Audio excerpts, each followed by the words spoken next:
If you're looking to improve fast, then you clicked on the right video. I'm going to be giving you guys the best tips in order to speed up the process of improving in Fortnite. All of us have those moments where we want to be on the main stage or even have that chance at making our first earnings. So let's get right to work and try to make that happen. I'll be going over a lot of information in this video, like the best ways to train the main fundamentals in Fortnite, analyzing pro players' gameplay, and being prepared for upcoming tournaments. There's going to be a lot of information here to help you start improving fast, so make sure to watch till the end so you don't miss anything. Let's start off with learning the key aspects of Fortnite. The key aspects of Fortnite are aim, mechanics, and piece control. In order to become a good fighter, you need to work on these three aspects until you've mastered them. The first thing we'll talk about is improving mechanics. The best way to improve your mechanics is by doing edit courses and focusing a lot on free building. But there's also one secret to mastering mechanics, which is having good crosshair placement. I use this crosshair training map in order to fix my crosshair placement since it used to be really bad. You basically need to follow these tunnels like it's an edit course and use the lines to learn how to perfect certain edits. I'll leave the code down in the description for you guys to check out if you want to master your crosshair placement, or you could type in crosshair training and find it right here. The last thing to do that'll help you improve your mechanics is honestly doing a lot of 1v1s. In 1v1s you're basically free building, and the reason free building is so important is because there's no restrictions to your limit. It's best to push yourself to do new things since the score really doesn't matter and it's basically just for fun. The next thing you want to focus on is aim. The best way to train your aim is either by using a third-party software for aim training like Kovacs, or using a map like mine that has a bunch of different aim training scenarios. Having good aim is really overlooked since people love to have fast mechanics, but it's the main component to being a good fighter. Especially in this season, having good aim is going to be really important since you'll need to get storm surge with long distance ARs or DMRs. I'm currently working on something right now to help with long distance surge aim on my map, so make sure to go check that out in the next couple days. Training your aim could be really boring, but turning on some music while you aim train makes it so much more enjoyable. Now for piece control, this one could be a bit tricky. There's so many different piece control tactics that you can use in order to box your opponent. Luckily, I have 3 different sections in my map that are focused on improving piece control. In one of my previous videos, I even went over some different piece control moves that the scenarios focus on. You can also learn different piece control techniques from watching some pros while they're playing tokens on stream. A good player to watch is Reese, since he's one of the best zone war players and his playstyle revolves a lot around piece control. If you guys want another video mainly focused on piece control, then let me know down in the comments below. The next thing we'll talk about is understanding peaks and angles. Understanding peaks and angles is going to be a big part of your fast improvement. I would always struggle with this and even have a couple people commenting that I need to focus on improving at this aspect.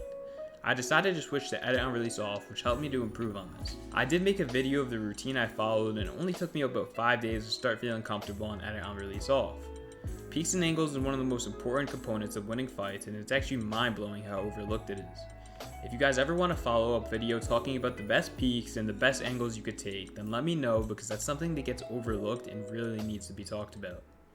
W keying is something that needs to be learned even if it's not your playstyle. When people think of W keying, they just think of hopping in a box and playing without using your brain. But realistically, it's looking for the right people to fight and using your brain when fighting in order to secure a good amount of kills. W keying is important to learn since it's the method that's most used in first games of duo cash cups or the opens of FNCS. W keying in your first game allows you to start off with a good amount of points, and it's also a good method since lobbies tend to be easier. Being able to W key is a skill that needs to be acquired, and it comes from focusing on your fighting skills and applying those skills over and over. We all know by now that Peterbot has cemented himself as one of the best W keyers in the world.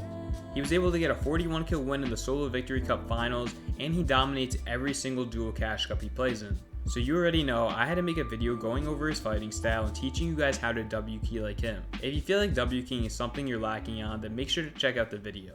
Setting goals for yourself is something that will also help you to improve. Even though it doesn't really have an actual impact on your gameplay, you need to be able to set goals for yourself to keep yourself accountable. For instance, this week maybe you want to aim train 5 out of the 7 days, since aim is something that you're really struggling on right now.